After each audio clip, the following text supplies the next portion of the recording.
Phone tapping కేసులో కీలక పరిణామం చోటు చేసుకుంది. రాజకీయ శరణార్థిగా గుర్తించాలని అమెరికా ప్రభుత్వానికి ప్రభాకర్ రావు పిటిషన్ దాఖలు చేశారు. ఫోన్ ట్యాపింగ్ కేసులో తనని రాష్ట్ర ప్రభుత్వం ఇబ్బంది పెడుతోందని పిటిషన్లో తెలిపారు. తెలంగాణ ప్రభుత్వంలో తాను కీలకంగా పనిచేశానని ప్రభాకర్ రావు పిటిషన్లో తెలిపారు.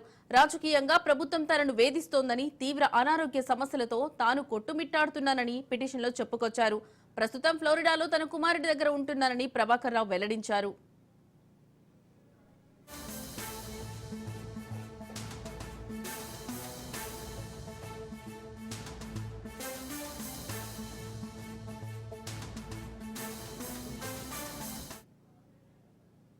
ఫోన్ ట్యాపింగ్ కేసులో కీలక పరిణామం చోటు చేసుకుంది. రాజకీయ శరణార్థిగా గుర్తించాలని అమెరికా ప్రభుత్వానికి ప్రభాకర్ రావు పిటిషన్ దాఖలు చేశారు. ఫోన్ ట్యాపింగ్ కేసులో తనని రాష్ట్ర ప్రభుత్వం ఇబ్బంది పెడుతోందని పిటిషన్లో తెలిపారు. ఇక ఇదే అంశానికి సంబంధించిన మరింత సమాచారం మా ప్రతినిధి రాజిరెడ్డి ఫోన్లో అందిస్తారు. రాజిరెడ్డి, చెప్పండి, మీ దగ్గర ఉన్న అప్డేట్స్ ఏంటి?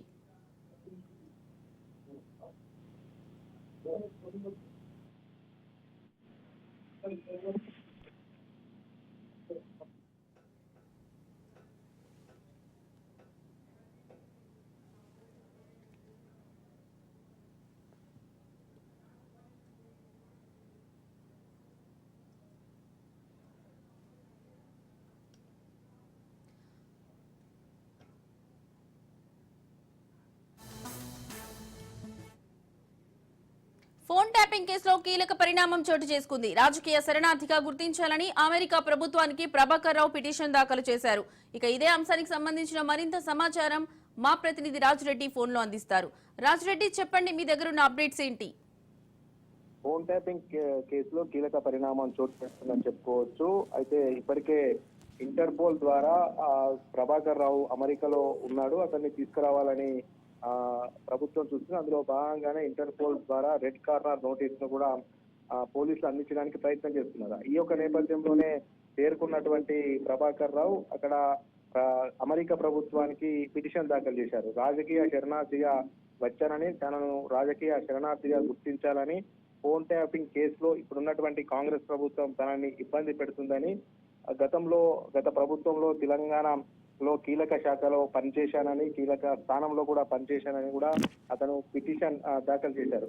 ఈ యొక్క నేపథ్యంలో ఇదంతా కూడా అతన్ని పట్టుకోవడానికి ఇంటర్పోల్ ద్వారా రెడ్ కార్నర్ నోటీస్ పంపించడంతో ఇతను అలర్ట్ అయినట్టు తెలుస్తుంది. తాను అనారోగ్య సమస్యలతో ఉన్నానని, తాను ట్రీట్మెంట్ తీసుకోవడానికి అమెరికా వచ్చానని, తన ఆరోగ్య సమస్యలతో కొట్టుమిట్టాడుతున్నానని, తను ప్రస్తుతం ఫ్లోరిడాలో తన కుమారుడి దగ్గర ఉన్నానని కూడా ఆ పిటిషన్ దాఖలు చేశారు. దీంతో మరి ప్రభాకర్ రావు అంశం ఎటు వెళ్లి ఎటు దారి తీస్తుంది అనేది మాత్రం ఆసక్తికరంగా మారనుంది. లక్ష్మి. Right Rajireddy, thank you.